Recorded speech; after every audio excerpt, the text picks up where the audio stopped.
Olá pessoal, espero que todos vocês estejam bem e prontos para mais uma semana de estudos. Então pessoal, essa semana nós vamos ver vozes verbais. O conteúdo a ser estudado essa semana será vozes verbais. Muito provavelmente vocês já devem ter estudado esse conteúdo em séries anteriores e, portanto, eu acredito que não haverá tanta dificuldade para vocês assimilarem esse conteúdo. Então vamos lá. Como é de praxe, vamos ver o que é vozes verbais. Vamos para o conceito de vozes verbais. Bem, vozes verbais chamam-se vozes verbais as formas assumidas pelo verbo utilizadas para indicar a posição do sujeito frente ao processo que se enuncia. Isso quer dizer o quê? Que dependendo do verbo, pessoal, o sujeito, dependendo do sujeito também, a voz do verbo ela pode ser ativa, passiva e reflexiva. O sujeito ele tanto pode ser agente ou paciente de uma ação verbal, dependendo. Se ele praticar uma ação, ele é sujeito agente, e se ele sofrer, ele é sujeito paciente. Então vamos lá.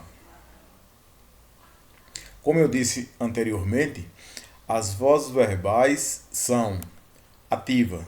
Quando é que a voz verbal é ativa? Quando o sujeito pratica a ação verbal. Por exemplo, o menino chutou a bola. O sujeito é o menino, ele praticou a ação de chutar a bola, não é? A voz passiva. A voz passiva já é diferente. Aí o sujeito sofre a ação verbal. Por exemplo, na oração da voz ativa eu falei, o menino chutou a bola. Na voz passiva vai ficar da seguinte forma: a bola foi chutada pelo menino. Qual é o sujeito? A bola, ela praticou alguma ação? Não, ela sofreu. É por isso que é chamado de voz passiva. É quando o sujeito sofre a ação verbal. E, enfim, a voz reflexiva, que é quando o sujeito pratica e sofre a ação ao mesmo tempo. Vamos rever aí, vamos ver a partir de agora cada uma delas.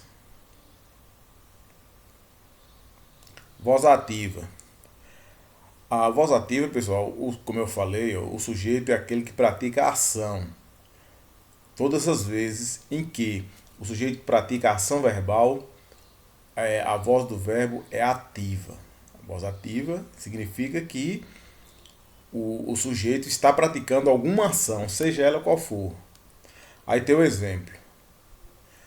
Os professores aplicaram as provas. Qual é o sujeito aí? Os professores. Qual foi a ação verbal? Aplicar a prova, não é? O verbo aplicaram e o objeto direto as provas. Então, o formato da voz ativa é esse. Tem um sujeito agente, que é aquele sujeito que pratica a ação, um verbo transitivo direto, né, que é aplicaram, e as provas, que é o objeto direto. Essa é a composição da voz ativa. Tem um sujeito que pratica a ação, um verbo transitivo direto e o objeto direto. E não se esqueça, a voz ativa é quando o sujeito pratica a ação verbal. Aí vamos para a próxima, a voz passiva. A voz passiva, pessoal, é quando o sujeito sofre a ação. A voz passiva tem duas. A voz passiva analítica, que nós veremos agora, e posteriormente a voz passiva sintética. A voz passiva analítica ela é o seguinte: ela é formada com, primeiro, o sujeito paciente, aquele que sofre a ação, mais uma locução verbal, pessoal, que é um verbo auxiliar, mais uma forma nominal do verbo no particípio, e agente da passiva. Observe bem o primeiro exemplo aqui. Ó. O músico tocava o piano, aqui está na voz ativa. Quem é o sujeito? O músico. Qual a ação que ele está praticando? Tocar, não é? O piano é objeto direto. Então aqui é voz ativa. O músico tocava piano. Quando nós vamos transformar uma frase na voz ativa na voz passiva, o que é que vai acontecer? O piano aqui, que era objeto direto, ele se torna sujeito paciente. O piano era tocado pelo músico. Aí o verbo tocava, ele muda também. Se transforma numa locução verbal, que é um verbo auxiliar, era, e uma das formas nominais. Formas nominais no particípio, tocado, e pelo músico, que é o agente da passiva. O músico se transforma em agente da passiva. Então a estrutura é bem simples. Quando nós transformamos a voz ativa em voz passiva,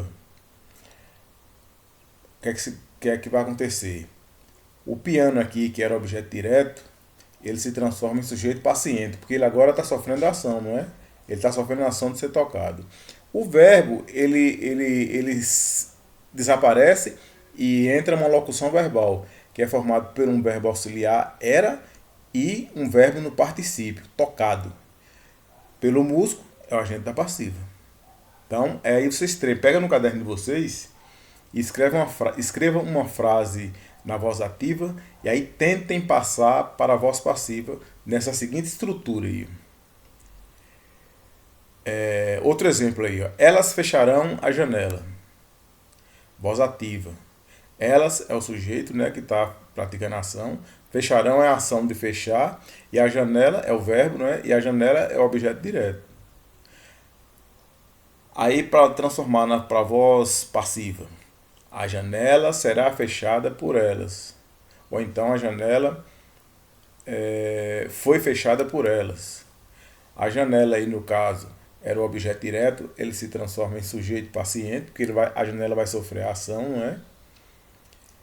O verbo fecharão desaparece, aparece aqui a locução verbal, que é um verbo auxiliar, será, e no particípio, fechada.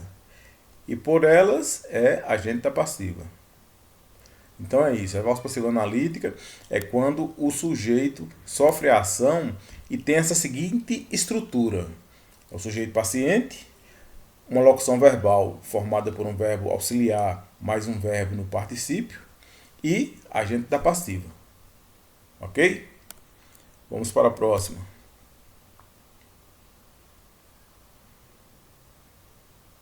Ainda tem a estrutura, né, da voz passiva. Não se esqueça, ó, que é o sujeito paciente. Pessoal, veja aqui o esquema da voz passiva aqui embaixo. Ó. As chaves foram encontradas por Carlos. Então, as chaves está destacada aí, é o sujeito paciente, é o sujeito, né? Foram encontradas, é o verbo ser mais particípio. O foram é um verbo auxiliar, mais particípio. E agente da passiva, que é por Carlos. Para transformar essa frase aí que está na voz passiva para a voz ativa, é só falar. Carlos encontrou as chaves. Carlos aí no caso seria o sujeito agente, né? Carlos encontrou a chave. Encontrou é o verbo que indica a ação. E as chaves, o objeto direto. Mudando para a voz passiva, fica as chaves foram encontradas por Carlos. As chaves já é sujeito paciente. Logo após o sujeito paciente tem a locução verbal formada por um verbo auxiliar, mais uma das formas do verbo no particípio. E logo após, agente da passiva. Beleza? Vai treinando. Copie no caderno de vocês um exemplo de verbo na voz ativa e depois transforme essa voz ativa em voz passiva, identificando essa seguinte estrutura aí, ó, o sujeito paciente, o verbo auxiliar mais o particípio e o agente da passiva. Vamos para a próxima. A voz passiva sintética. A voz passiva sintética ele apresenta a seguinte estrutura, pessoal. Um verbo transitivo direto, mais o pronome se e mais o sujeito paciente. Observe bem, ele sempre começa com um verbo transitivo direto, depois mais o pronome se, o pronome apassivador, e mais o sujeito paciente. Vamos ver aqui o exemplo. Comeu-se o bolo. O verbo aqui, ó, transitivo direto. Depois do verbo, Aparece o quê? A partícula si, não é o pronome si. E o bolo é o sujeito paciente. Comprou-se o chapéu. Aparece primeiro o verbo, não se esqueçam que a estrutura da voz passiva sintética é a seguinte: primeiro o verbo transitivo direto, depois o pronome si, a partícula si, e logo em seguida o sujeito paciente. Leram seu livro, primeiro o verbo, depois a partícula si, o pronome si, não é? E depois o sujeito paciente. Então a estrutura da voz passiva sintética é totalmente diferente da voz passiva analítica.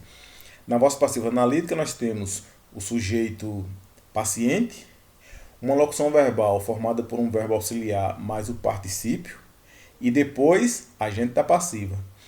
Já na voz passiva sintética não. Primeiro nós temos o verbo transitivo direto, depois o pronome si e em seguida o sujeito paciente. Vamos continuar. A voz reflexiva, pessoal.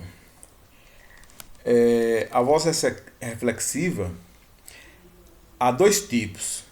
A voz reflexiva mesmo, que é quando o sujeito ele pratica a ação e sofre essa ação que ele mesmo pratica. É um sujeito sozinho. Ele pratica uma ação e sofre essa mesma ação. Por exemplo, digamos que alguém está pregando um prego numa tábua. Aí ele erra o prego e acerta o dedo. A gente fala, fulano machucou-se. Então ele machucou a si mesmo. Isso é a voz reflexiva. É quando o sujeito pratica e sofre a ação ao mesmo tempo. Tá dando para entender, não é? Essa é a voz reflexiva normal, comum. A reflexiva recíproca também.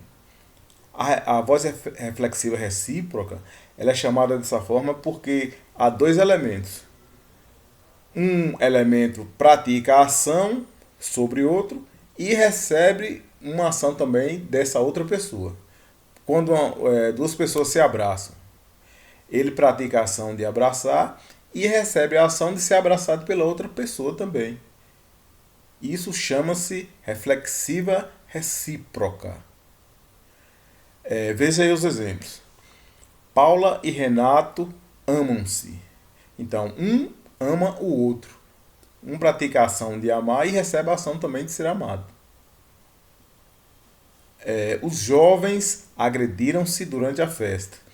Ele praticou a ação de agredir e também sofreu a agressão de uma segunda pessoa. Isso é reflexiva recíproca. Os ônibus chocaram-se violentamente. Então, se por acaso o ônibus estivesse na estrada e se ele mesmo por virasse sozinho, aí seria voz reflexiva. Mas quando há uma ação de ele se chocar com o outro, aí já houve reciprocidade. Ele praticou a ação de ter chocado no ônibus e sofreu a ação também de receber o choque do outro ônibus. Isso é reflexiva recíproca. Então, não se esqueçam, a voz reflexiva é quando o sujeito pratica e sofre a ação ao mesmo tempo. A voz reflexiva comum. E a voz reflexiva recíproca é quando o sujeito, aí nesse caso há dois elementos, sempre há dois. Quando ele pratica e sofre a ação também desse outro elemento. Ficou claro, pessoal? Aí no andamento da aula, qualquer dúvida, vocês entrem em contato comigo que eu farei o possível para sanar as possíveis dúvidas. No mais, espero que todos tenham entendido e que estudem bastante para que possam assimilar com maior facilidade. Até a próxima aula.